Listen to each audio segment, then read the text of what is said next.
ఈ కూర చేసిన రోజు ఇంట్లో గొడవ కూడా ఆగిపోయింది. ఆ రోజు ఇంట్లో ఎవ్వరూ ఎవరితోని మాట్లాడలేదు. చిన్న చిన్న విషయాలు పెద్ద గొడవగా మారిపోయాయి. ఇల్లు నిశ్శబ్దంగా మారిపోయింది. మధ్యాహ్నం అయ్యేసరికి ఏదైనా తినాలి అనిపించినా ఎవ్వరూ చెప్పలేదు. అమ్మ మాత్రం మెల్లగా కిచెన్లోకి వెళ్ళింది. ఫ్రిడ్జ్లో చూసింది. కొంచెం మష్రూమ్స్, కొద్దిగా స్వీట్ కార్న్, ఇంకేం లేదు. అయినా స్టవ్ ఆన్ చేసింది. ఉల్లిపాయ వేగిన వాసన, మసాలా సువాసన మెల్లగా ఇల్లంతా పాకింది.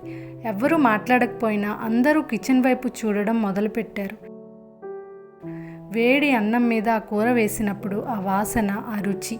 మొదటి ముద్ద తిన్నాక ఎవరో ఒకరు మెల్లగా అడిగారు, ఇంకొంచెం కూర ఉందా?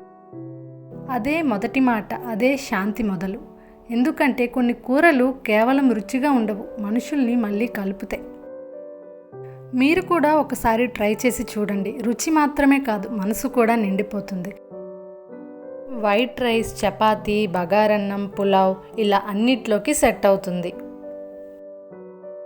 ఇలాంటి కథలతో వంటలు చూడాలంటే ఛానల్ని ప్లీజ్ సబ్స్క్రైబ్ చేసుకోండి. వీడియో నచ్చితే ఒక లైక్ చేయొచ్చు కదా.